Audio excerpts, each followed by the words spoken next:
Before I start, I want to make it clear that the tips and advice I talk about in this video are based on my own personal experience, not professional training. These techniques have helped me in the past when my mood has dipped or in a depressive rut. But if your state of mind is consistently low with no signs of changing, please go see your GP. You should go see your doctor if you're not feeling well physically for a period of time, and you should go see them if you're not feeling well mentally for a period of time. Boy, after that intro, I bet you're looking forward to a really fun video. Well, maybe. I've been living with depression for a long time now, and it has taken me to some very dark places.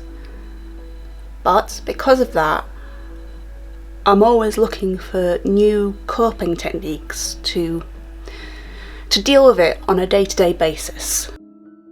The days when my mood is lower, motivation is depleted, and this is the only way I can describe it. I feel a fog rolling in over my mind. I try to do one of these things to combat it. And that's why I want to share this, so maybe it could end up helping burn off some of that fog before it starts rolling in.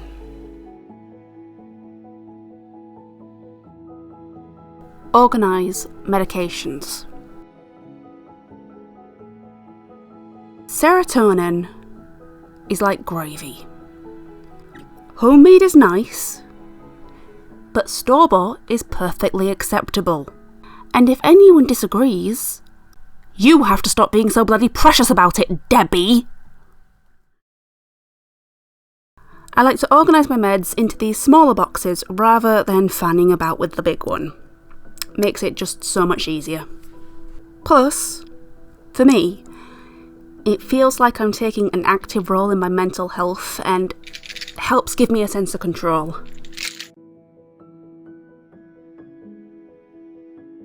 Tidying up.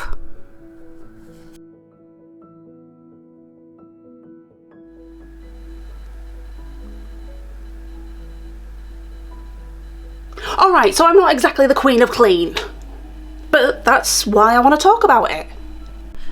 It's like this vicious, self-fulfilling cycle. Feel rubbish, don't clean. Things get messy, more reason to feel more rubbish. Gah!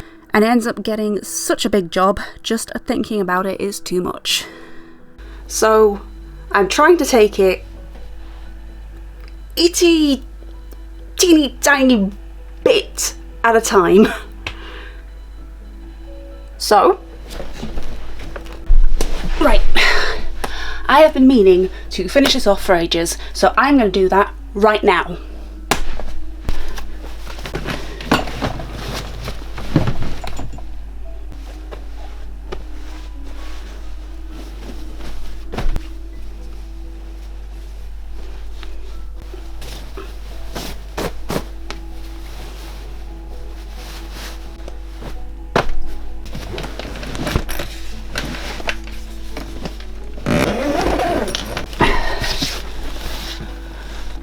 Right, so that's that done, and that's another thing off the list.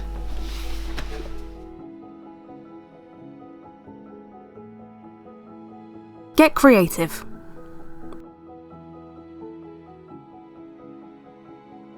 Ironically, this was the hardest part to write. Yes, I know it's not easy to be creative when you're in a depressive mood, and I definitely know that this is very subjective. Creative can mean different things to different people. To one person, it's finishing off that painting they've been working on. For others, it's making the world's most effective spreadsheet.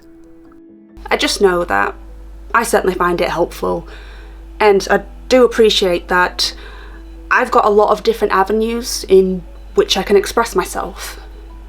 Sewing, playing around with makeup, even these videos. Even when I really don't want to do anything, I might watch something that inspires me. Anything to get the creative juices going and fend off that fog for another day.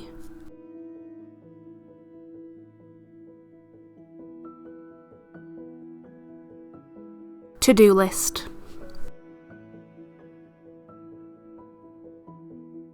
I once saw one of those motivational phrases that said something like, a to-do list is a tool, not a stick to beat yourself with. And my cynical mind just kind of went, a stick can be a tool. Yeah, I'm not great with to-do lists. Can't even remember the last time I finished one, and then I tell myself off for not doing it. There's so much I want done and done now, but that's not how it works. You just gotta take it one thing at a time, and some days even that feels like too much. So what I try to do is break the task down, like really break it down. Down into digestible slivers, and do one thing after the other until, before you know it, you did it.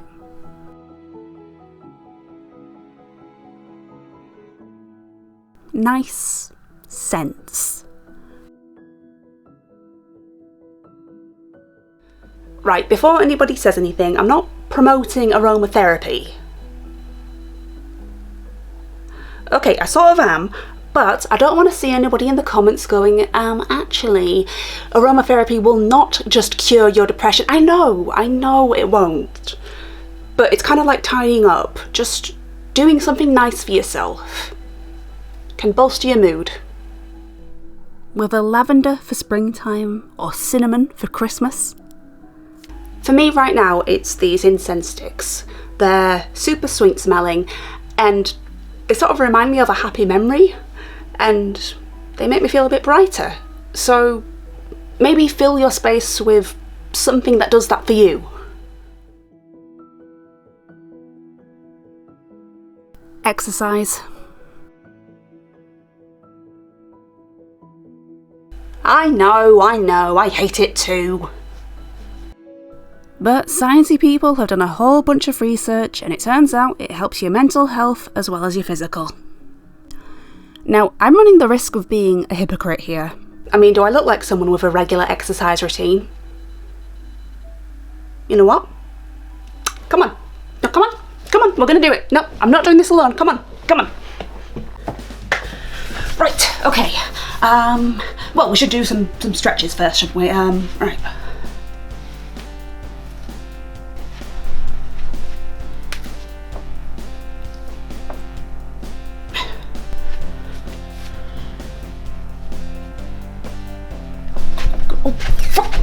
Right.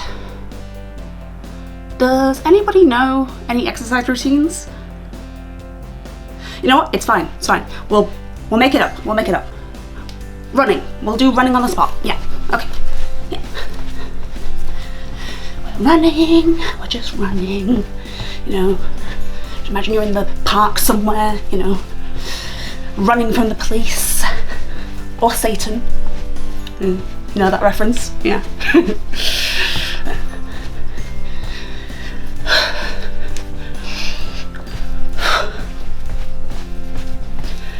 Okay, you know what? That's enough running for now. Okay, what else? Oh, we could do some punches. Yeah, we'll do some punches. I think you're meant to like protect your face the entire time, so you know, just kind of like that. Yeah. I think this is right. Yeah.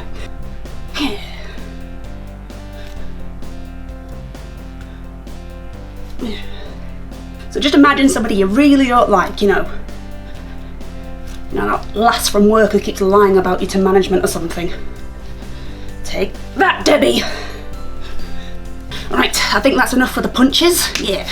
And I think we'll finish with, some squats, because I hear squats are really good for you. Right.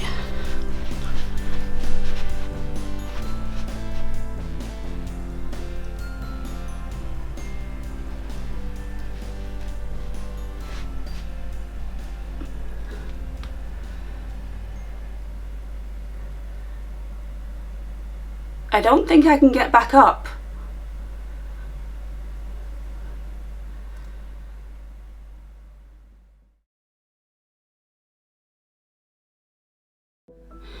As I said in the beginning, these ideas aren't coming from any sort of trained authority. I can only speak from my personal experience of them working for me.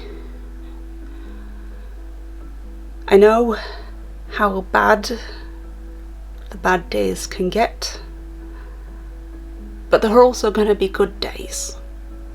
And maybe these ideas can just push back at those bad days, even if it's just a little bit. Because I know how much it hurts when you feel like you're not doing enough, but every little bit adds up.